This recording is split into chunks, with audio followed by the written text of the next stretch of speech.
The AFC, which kicks off starting tomorrow. Chargers-Texans meet for the first time in the postseason, with the Chargers holding a 6-3 advantage in their regular season history. All eyes on Jim Harbaugh, who seeks to become just the 5th coach in league history to go a decade between playoff wins. AFC North rivals clash in Baltimore. Lamar Jackson will look to exercise his struggles against Pittsburgh, who's thrown a career-worst 9 picks against. Pittsburgh, meanwhile, has limped into the postseason, losing 4 straight after that 10-3 start. And in Buffalo, the Bills look to win their 5th wildcard game in as many seasons, as well as keep their spotless home record in 2024 intact, while the Broncos are trying to shock the world. They're back in the playoffs for the first time since Super Bowl 50 and will face their old friend Von Miller, who was almost single-handedly responsible for said Super Bowl. NFL analysts Mina Kimes and Ben Solak are joining us now. Mina, let's start right there with that Bills-Broncos game. What area of the Bills' defense do you think that Bo Nix and the Broncos offense can exploit? It's a tall order to go toe-to-toe with Josh Allen the way he's playing, but I do think there are some things that Bo Nix and this Broncos offense can do. One is run the ball, particularly with multiple tight ends on the field. The Bills defense, which plays a ton of nickel, has shown some vulnerability to that. And the other is put Bo Nix on the move and then have him throw, which is something they absolutely love to do. Sean Payton with his rookie quarterback is called boots and nakeds, and it's something that the Bills defense has struggled to defend. Actually dead last in the NFL in success rate when quarterbacks throw on those designed rollouts and scrambles. So I wouldn't be surprised if we see a healthy dose of Bo Nix throwing while rolling out in this game.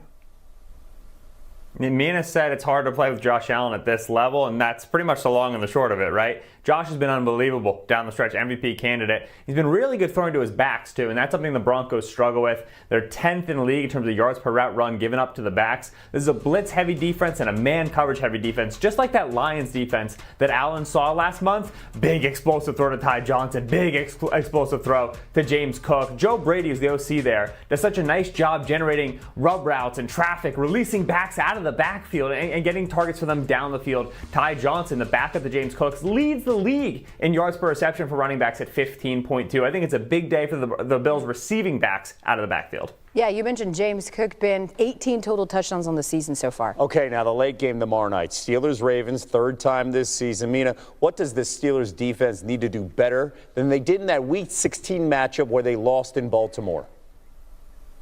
Yeah, there are a few things, honestly, that they didn't do up to their usual standard when playing the Ravens. One thing, though, that really jumped out to me is how poorly they defended the run when the Ravens put guys in motion. You constantly saw those Steelers linebackers displaced by the Ravens players who were not the ball carriers, moving before the snap. And I think that's something that's going to be a key coaching point for Patrick Queen and this linebacking group, because it was far too easy on the ground for Derrick Henry, constantly seeing open gaps for him to run through. He averaged nearly 8 yards per carry when they used motion the last time. So that's something that has to get fixed.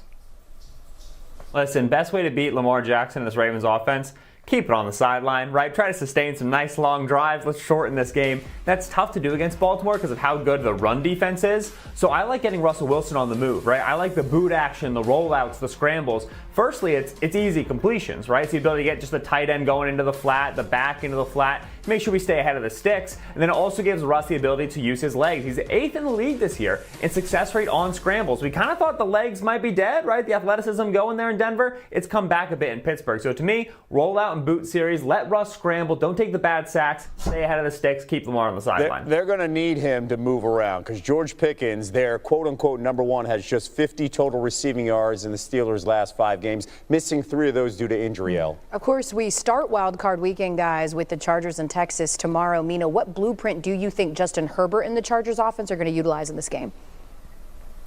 Yeah, I think that while I expect Justin Herbert to push the ball downfield, he's averaging the 5th highest air yards per target in the NFL this season. A lot of that involves Ladd McConkey. I also wouldn't be surprised if the Chargers offensive coordinator Greg Roman borrows from what his old team Baltimore did against this Texas defense on the ground. Some of that is those trap and wham runs that take advantage of their aggression, that 4-man front. But a big part of it is also what you see here, which is your quarterback as a ball carrier. Lamar Jackson put up over 100 yards on the ground against them. It's something they have struggled to defend all year long. And this year, Justin Herbert has carried the ball at a rate that he has not in his entire career. So I know he's got that bum ankle, but he has been looking healthier lately, and I wouldn't be surprised if Roman leans on his legs to a higher degree in this one. This is a tough draw for the Texans overall, I think, right? Herbert and the Chargers, good against that defense. And then for C.J. Stroud and this Texans offense, really bad against too high this year, really bad against zone coverage this year, 4th lowest success rate in all of football. It's exactly what the Chargers do on defense. There's 2 ways to beat too high. You have to be really good shallow, or you got to go deeper than deep. And that's where the Texans are best with Nico Collins, their star receiver, 6'4", 215, big catch radius, a lot of long speed. And CJ really trusts him and has to, right, with no Stephon Diggs and with no Tank Dell available in this game. And so the Texans' game plan is pretty clear. Let's get some turnovers. Let's try to make this an ugly game, the field goal game, and then let's hit a haymaker or two. Let's find Nico Collins on those big plays, deep past those safeties, try to pop a big one and win this thing late. All right, the Texans a 3-point home underdog. Ben and Mina are coming back, and nobody puts Benny in the corner. We're going to let you talk first next time. You won't just have to follow Mina's lead. We got you. Weekend when we're watching the NFL postseason. Let's go to the NFC as that wild card round starts on Sunday. Let's go with the Eagles, hosting the Packers in a rematch of their season opener in Brazil. Eagles won their final 7 home games during the regular season and have won 4 of their last 5 home playoff games. 3 of those wins coming by at least 20 points, though. I'm actually excited about this one. Commanders visit the Bucs for another Week 1 rematch. Over the last 20 seasons, there have been 4 instances of teams meeting in their first playoff game after also playing in their season opener. And the road team, Kevo, won each of those 4 games. All right, Monday night on ESPN, the Rams hosting the Vikings. This one moving from SoFi to Glendale, Arizona, through the wildfires in SoCal. Vikings seeking their first playoff win since 2019. They're the 4th team in NFL history to play a road playoff game after winning 14 games that season. All right, as promised, Mina Kimes and Ben Solak back here with us. So let's start with the first NFC game this weekend. That is the Packers and Eagles in South Philly. Ben, Jalen Hurts cleared from concussion protocol. What game plan do you expect Philly to utilize offensively with Hurts? I'd expect them to get the ball out of Hurts' hands fast, right? When they played in Week 1, he had a time to throw of over 3 seconds. On the season, time to throw of 3.13 seconds, second longest in football behind only Lamar Jackson. But in that Packers game, he threw the 2 picks, he took the 2 sacks, he was running around creating his own pressure. I want to minimize Jalen Hurts' role in this offense. He's a good quarterback, don't get me wrong, but I want to run this thing through A.J. Brown, right? That RPO game, those slants, those flat routes, and of course, I want to maximize Saquon Barkley. So to me, this is a run RPO game. Don't let Jalen Hurts make the same mistakes he made last time against this Packers defense. Ben, you talked about the Eagles running it through A.J. Brown and Saquon. I think the Packers, meanwhile, have to run this through Josh Jacobs. Literally, their running back. And he's one of the more underrated running backs in the league. It's a real strength-on-strength matchup. Eagles' run defense is spectacular despite playing with the highest light box rate in football. And this Packers split-zone running attack with Josh Jacobs, whose tackle breaker is really underrated. But I would also argue it's especially important in this game because the Eagles' offense has been prone to getting off to slow starts. However, once they get a lead, they do not give up the lead. So if you can control the ball early in the game, run it efficiently, and not fall behind, you stand a good chance against them. Because in the second half, what we have seen consistently is the other team barely gets the football. And by the way, ball control key. Josh Jacobs has recorded a rushing touchdown in 8 straight games, the longest streak by any player this season, and the longest streak in Packers history, El. All right, let's talk about the late game, which is Sunday night, Commanders-Bucs. What matchup, Ben, should Baker and the Bucs try to exploit against that Washington defense? I like the backs out of the backfield, right? Again, another Week 1 matchup. And when they played in Week 1, it was all wide receivers. But this was with Benjamin St-Juste and Emmanuel Forbes at corner for the Commanders. Everybody was throwing against the corners. Now, it's Mikey Sainristil, the rookie, and it's Marshawn Lattimore, the trade partner. So I want to go for the backs, right? Washington allowing 8.1 yards per reception to running backs on the season. That's a top 10 number. And Bucky Irving, the rookie, the 4th rounder, averaging 1.87 yards per route run, one of the highest explosive catch rates of all backs in football. He's great on the early downs. Rashad White is their pass protector on late downs, and then all of a sudden he sneaks out for the big catch and run. Those two are a great duo. I want to throw the ball to the backs behind the line of scrimmage, avoid the pass rush, win that way. I agree, although I'll be very angry if we don't get Mike Evans on Marshawn Lattimore in this one, that famous and delightful rivalry. On the flip side, I think it's actually similar insofar as the Washington offense has a lot of matchup advantages against this Bucs defense.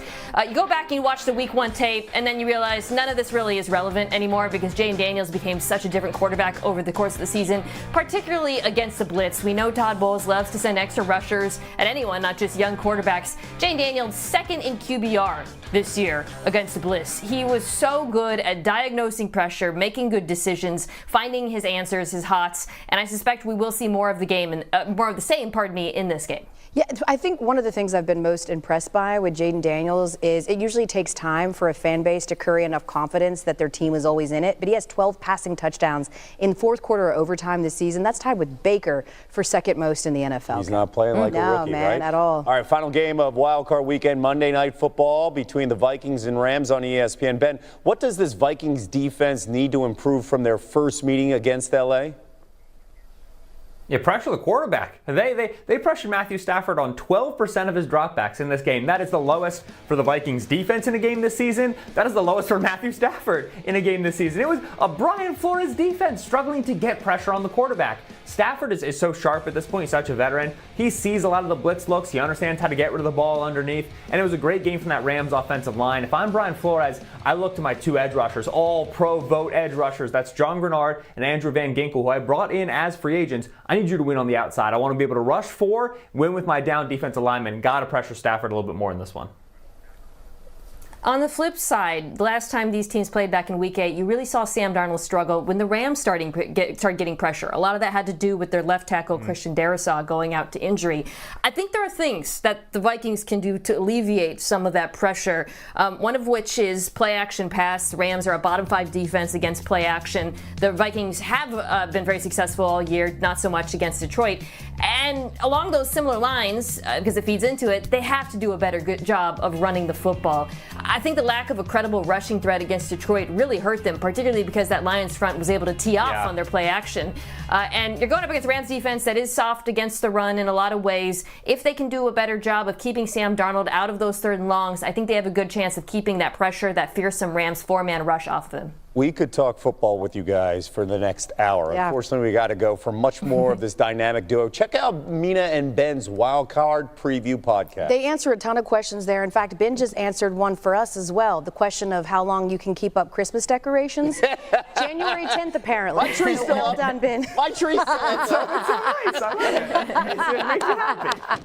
Wild Card Weekend. After 2 weeks in the concussion protocol, the Eagles quarterback Jalen Hurts has been cleared. He'll play Sunday against the Packers. So will A.J. Brown, who practiced for the first time today because of a knee injury, That's right, Kevin. Commanders cornerback Marshawn Lattimore will face the Bucs on Sunday after missing 2 weeks with a hammy injury. Great drama with him and Mike Evans, the Tampa Bay Bucs receiver. They've actually had a lot of battles over the years. But the Ravens will not have leading wide receiver Zay Flowers tomorrow against the Steelers. He hurt his knee in the season finale against the Browns. He had over 1,000 receiving yards and made his first Pro Bowl. With that, senior NFL writer Jeremy Fallon joining us to get us ready for the weekend. Let's stay with that Steelers-Ravens game. And George Pickens causing quite a stir in Pittsburgh. What? No surprise. Who knew? What's the latest here? It's been that way for the last 3 years, Kevin. They are expecting big plays from George Pickens. They believe that when he's good, he's a tone setter. As one person with the team told me, when he's working hard and he's in the right place, he is a guy who can wear a gold jacket when he's done. He's that talented. But that's the problem. It's been erratic. So they don't know exactly what they're going to get week to week. They are expecting big plays for him to keep the Ravens defense honest. But I was told from other teams to watch for Pat Freiermuth, the tight end, because they're going to sag on Pickens a little bit over the top. They're hoping Freiermuth can get it done over the middle, get some easy yards for him. Chargers getting healthy at the right time. They got running back J.K. Dobbins. He's questionable, but is expected to go. He's got a little bit of an ankle knee issue he's been dealing with really for the last 2 months, but he's their 1,000-yard back ready to go. And then Quentin Johnston, who had a huge game, nearly 200 yards last week, career high. I am told, quote, he is good to go from a source. He was dealing with a thigh issue and an illness. They both will be in the lineup. And then you got Jordan Love had a bit of an elbow issue, kind of like a funny bone problem on his right elbow. Gripping the ball was the problem early in the week, but he's doing fine. He progressed in practice, was a full participant, so he seems to be trending upward. Packers 5.5-point dogs in South Philly. Packers are, by the way, 5-1 in their last 6 appearances in the wild card round. That's really good. Of course, obviously the immediacy of the injuries that you just ran through, but let's talk about a non-playoff injury that is potentially huge. Browns quarterback Deshaun Watson underwent a second Achilles tendon surgery, putting his 2025 season in jeopardy. Watson, you'll remember, was injured October 20th. He's now played in only 19 games since signing that enormous contract in Cleveland. Browns might be looking for a quarterback with that second pick in the draft. Just to remind you of sort of the landscape around Deshaun Watson, right? Signs a 5-year, $230 million fully guaranteed contract ahead of the 2022 season, is suspended for the first 11 games, did have a strong start to last season, but then missed the final 9 games of the season due to shoulder surgery. This season, he went 1-6 through 7 starts before tearing his Achilles the first time, not pictured here. All of his numbers, career worst. Not great. How does this news impact the Browns draft, though, Jeremy? Well, the Browns were expected to scour the earth for quarterback help, regardless of whether Watson got hurt again. Now that he's hurt, that only intensifies their efforts. Team sources have told me that really any quarterback, a veteran quarterback with starters, potential, or ability will be evaluated by the Browns. So you take like a free agent like Sam Darnold, probably too costly for a team that's already paying Watson big money, but they're going to be looking all over. That includes Kirk Cousins, who could be on the cheap if Atlanta could pry him away from that contract or maybe facilitate a trade. So they're going to be looking around. They had not completely given up on Watson in hopes there. They thought like physically, when he's healthy, he can still get it done if he can come down with Kevin Stefanski's system. But now, I mean, the whole season for 2025 in serious doubt. They're going to be looking around. Could be a draft pick, number 2 overall. A lot of teams expect them to look long and hard there. Shedeur Sanders and others. Could be a draft pick and a veteran. The quarterback room there will look very different. Yeah, well, they